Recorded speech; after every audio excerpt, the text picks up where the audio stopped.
Você vai ouvir agora Evangelho e Vida, um programa que trata das máximas morais do Cristo à luz do pensamento espírita. Produção e apresentação, Henrique Parente. Amigo ouvinte, é com profunda alegria que aqui retornamos mais uma vez pelas amorosas e fraternas ondas da Rádio Rio de Janeiro, esta emissora que nos tem proporcionado uma oportunidade de conhecimento dos ensinamentos do nosso Mestre Jesus através da nossa querida doutrina espírita.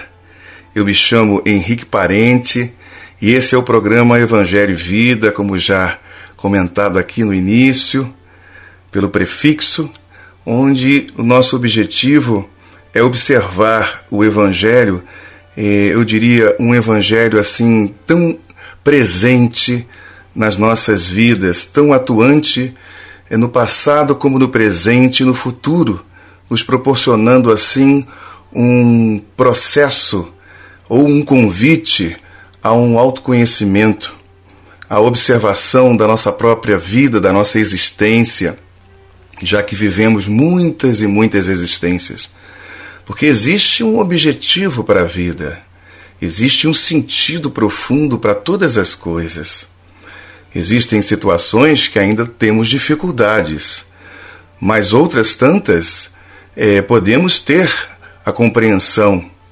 E à medida que vamos amadurecendo, vamos buscando por nós mesmos, e lógico, com a ajuda do conhecimento realizado por outras pessoas que vêm se esforçando ao longo dos anos, dos séculos mesmo, e nos favorecendo na atualidade para facilitar o nosso entendimento a respeito de coisas que antes não conseguíamos. Então, se temos ou tivemos muitas existências e lá atrás tínhamos dificuldades de entender certas coisas, hoje talvez possamos entendê-las de maneira bem mais profunda. E um caminho ainda longo para prosseguir, mas com o conhecimento prévio de muitas coisas e o esclarecimento, essa estrada ela pode tornar-se mais branda, uma estrada menos amarga, menos difícil de atravessar, principalmente quando podemos contar com o auxílio de amigos queridos deste plano físico e também do plano espiritual, que querem a nossa felicidade. Não como uma meta necessariamente, como já dissemos outras vezes, mas uma felicidade presente, que existe hoje, não somente no futuro. No futuro, logicamente, mais aperfeiçoada a vida, ou até a vida em nós mesmos, aí sim essa felicidade, a maneira como nós desfrutaremos essa felicidade poderá ser mais aperfeiçoada. Mas ele existe no momento de agora e não somente lá no futuro distante, onde a gente fica na dúvida sobre como seremos felizes, ou só seremos felizes se fizermos tudo direitinho, mas Deus é tão maravilhoso que nos proporciona desde já uma medida de felicidade que ela nos dá uma noção do porvir. Hoje, o ponto de estudo nesse nosso programa é o capítulo 17 do Evangelho segundo o Espiritismo, que fala a respeito da perfeição. Mas de que maneira Jesus nos propõe isso? Quando ele diz para nós, sede perfeitos. É o título que Allan Kardec colocou e que me foi proposto para a nossa reflexão de hoje. E eu iniciaria com o capítulo primeiro aqui, o primeiro item, onde Kardec escreveu os caracteres da perfeição. E aqui ele põe o texto bíblico no Evangelho segundo Mateus, capítulo 5, ou seja, no Sermão da Montanha, nesses 3 capítulos fundamentais do Evangelho segundo Mateus, onde Jesus fala da vida humana de uma maneira tão sublime, que Gandhi certa vez disse que se todos os livros sacros do mundo se perdessem ou fossem queimados, mas que restasse apenas o Sermão da Montanha, nada estaria perdido. E é nesse sentido que a gente, né, sempre exalta esses 3 capítulos fundamentais dos ensinamentos de Jesus, para que a gente observe melhor a vida que está em torno de nós e também dentro de nós. Então, como disse, Mateus capítulo 5, e os versículos são 44 e 46 e 48.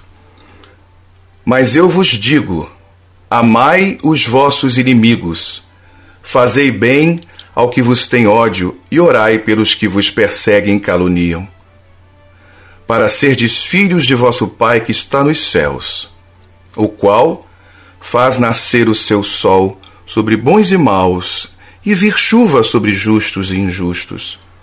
Porque se vós não amais senão os que vos amam, que recompensa haveis de ter?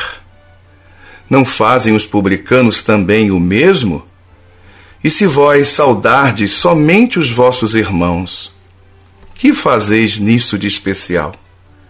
Não fazem também assim os gentios? Sede vós, logo, perfeitos, como também vosso Pai Celestial é perfeito.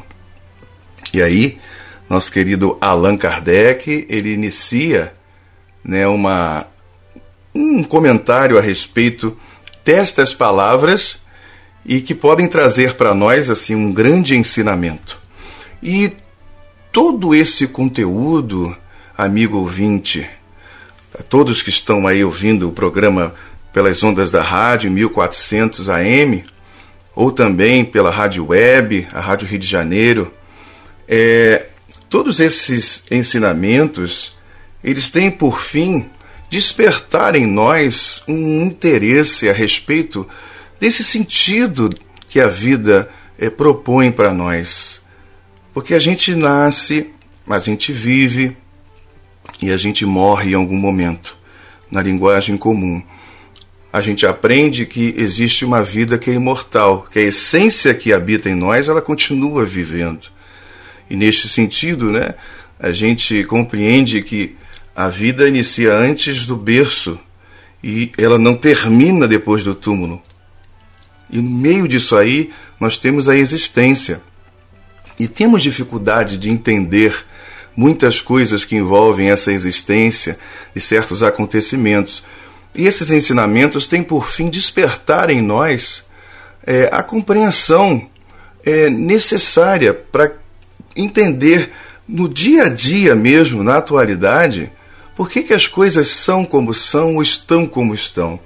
Porque tudo isso depende muito da maneira como a gente leva a vida. Porque ela não é sem sentido e não vem do nada, porque o nada não produz nada. Então, o nada não tem como produzir alguma coisa e produzir a vida que nos envolve. Então, existe um sentido para tal. E por isso que a gente está aqui, né, tentando observar a vida através desses ensinamentos e olhar para a nossa própria vida individual.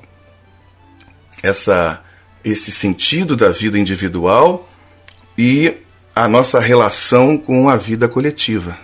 Pois estamos todos interligados uns aos outros. Existe uma lei de sociedade que impera na nossa vida e que a gente fica misturado nela de tal maneira que muitas vezes a gente se confunde com a vida coletiva e a gente perde numa noção da importância da nossa própria vida pessoal.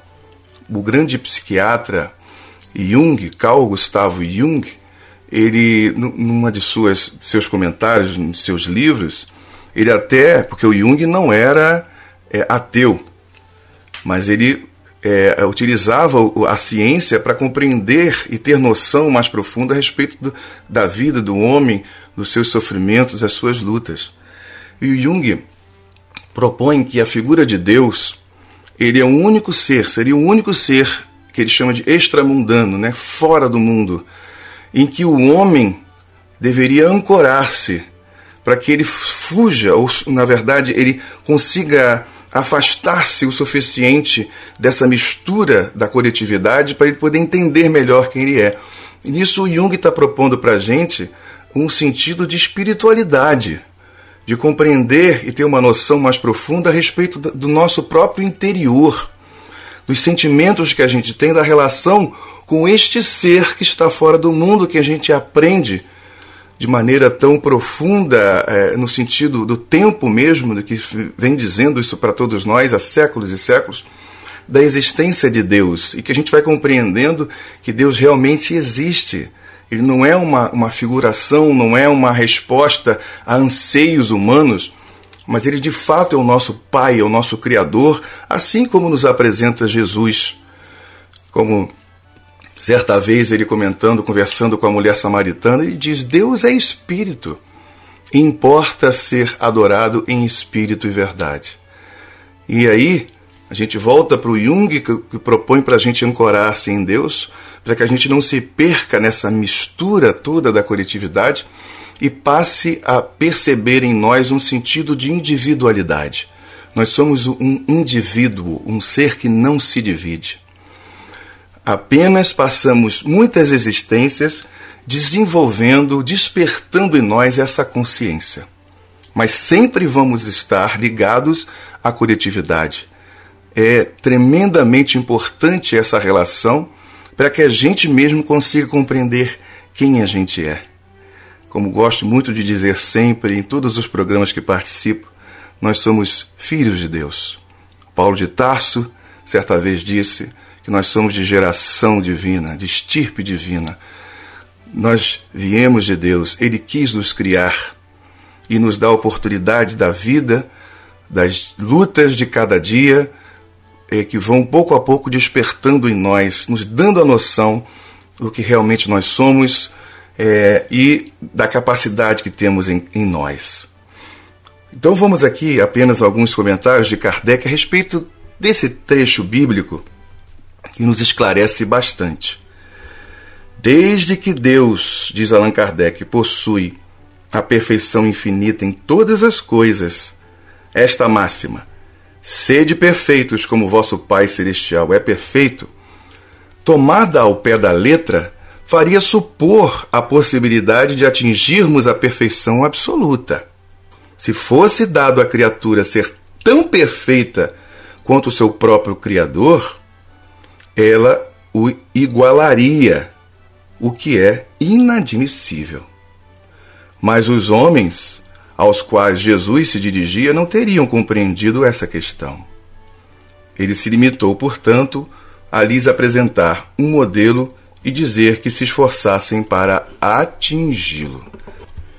Devemos, pois, entender por essas palavras a perfeição relativa de que a humanidade é suscetível e que mais pode aproximá-la da divindade.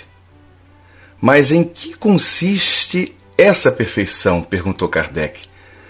Jesus mesmo disse, responde ele: amai os vossos inimigos, fazei o bem aos que vos têm ódio, e orai pelos que vos perseguem e caluniam. Com isso, mostra que a essência da perfeição é a caridade, na sua mais ampla acepção, porque ela implica a prática de todas as outras virtudes. E aqui a gente tem já argumentos suficientes para o início da nossa reflexão a respeito desse sede perfeitos. Primeiro, essa questão da perfeição absoluta de Deus, em que o ser criado ele não atinge. E Kardec trabalha com a ideia de que nós alcançamos uma perfeição relativa aos seres criados. Ele comenta isso aqui, como vimos no Evangelho segundo o Espiritismo, e tempos depois ele também propõe essa reflexão no livro A Gênese. Então, o Deus ele é incriado, ele é absoluto, ele é eterno, ele sempre existiu. Não temos como entrar dentro desse labirinto sem nos perdermos. É como aquela questão número 14 do início do Livro dos Espíritos, onde os Espíritos dizem a Kardec: não entrem por esse labirinto porque vocês podem se perder. Então Deus é absoluto. Então aquele que é criado, ele passa a ter um ponto, um início. Só que a partir desse momento da criação, ele não vai ter fim. E é aí que nós nos tornamos imortais. E passamos a viver dentro da eternidade divina. Então, não vamos alcançar a perfeição absoluta, nos igualarmos a Deus. Então isso é um ponto para a nossa reflexão. E daí a necessidade de nós irmos pouco a pouco desenvolvendo a noção da nossa natureza divina. Nós temos a essência divina. Como lembrei ainda há pouco, Paulo de Tarso, nós somos gerados por Deus, somos de estirpe divina. Então temos a qualidade daquele que nos criou, mas não nos tornamos exatamente igual a Ele, porque nós partimos de um ponto, um início. Ele é o absoluto.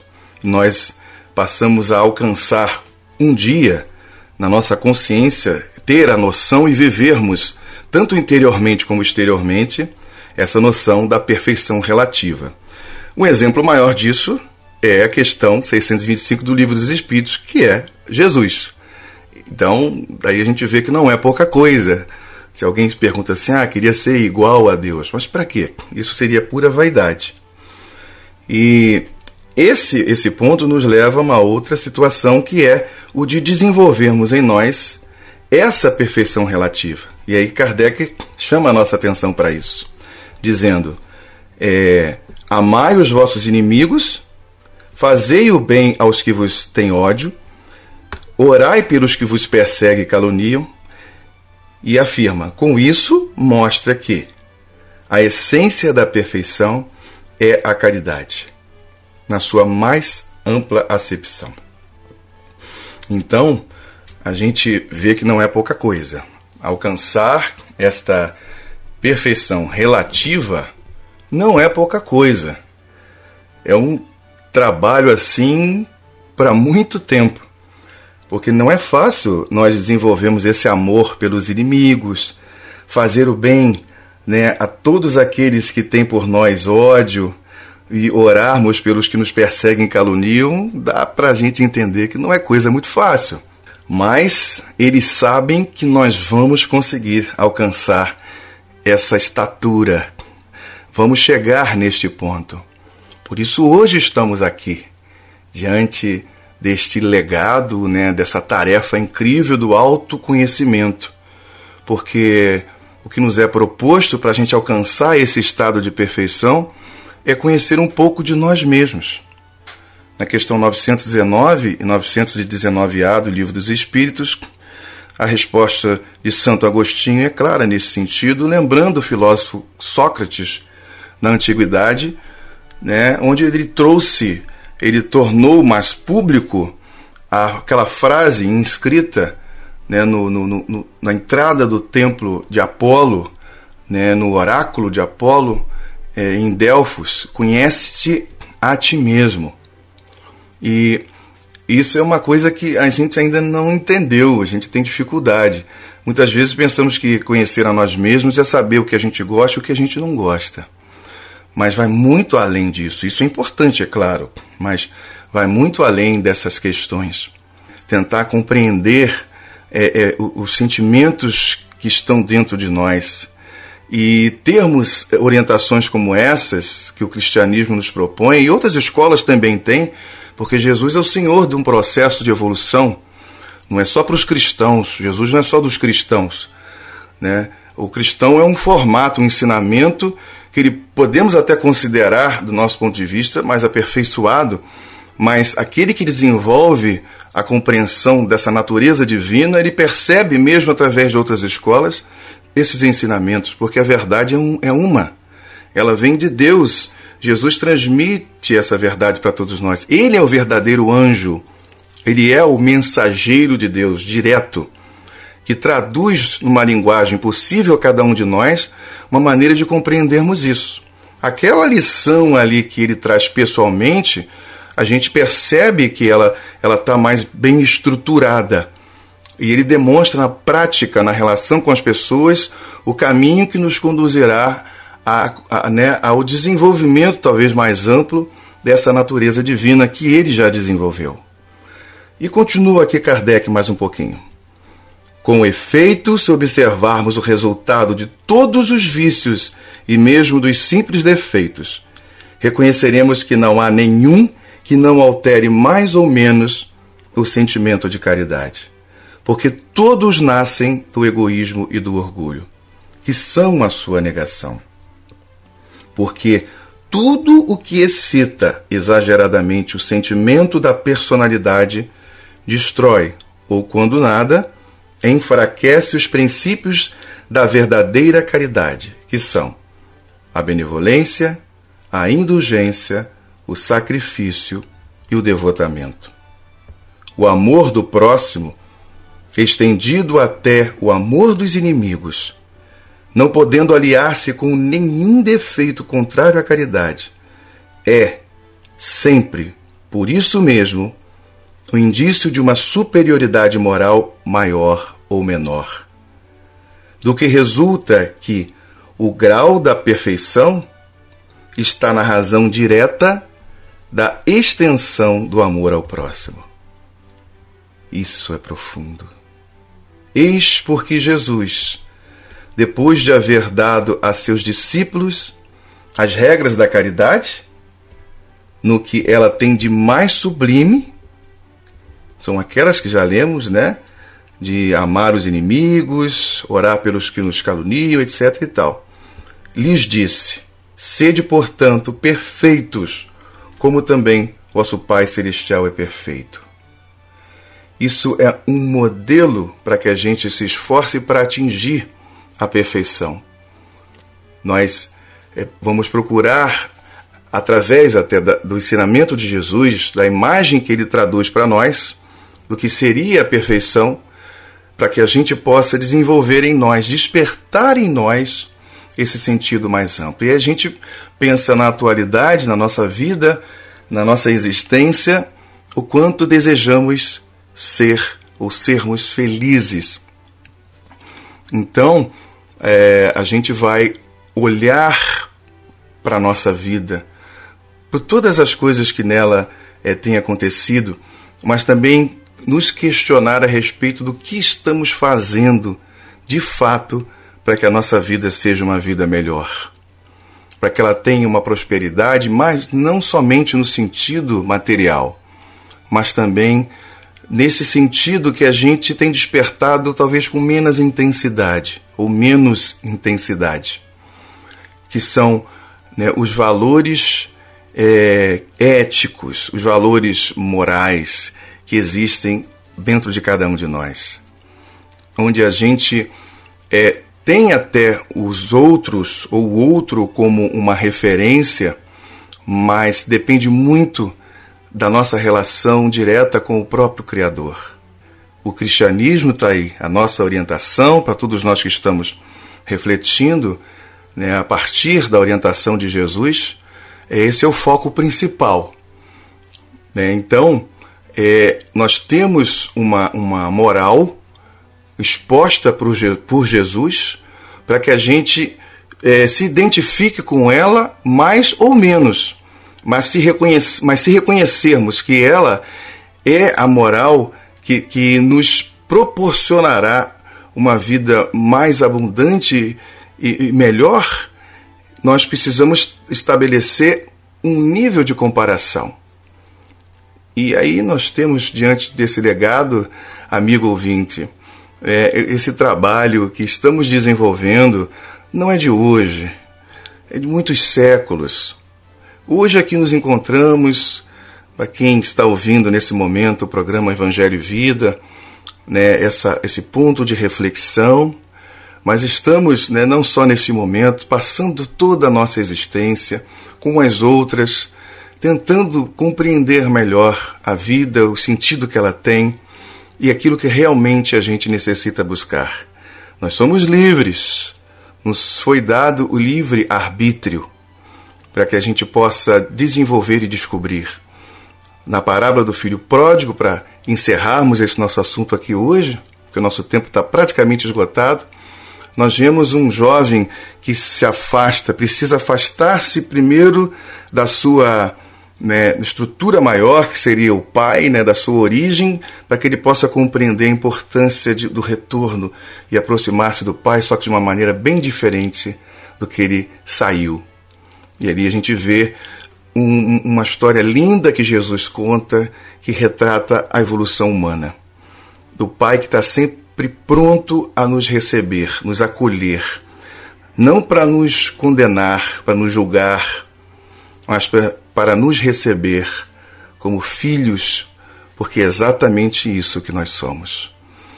E quando voltamos, assim como na parábola do filho pródigo, somos e seremos sempre recebidos com uma grande festa, pois é um momento de grande alegria.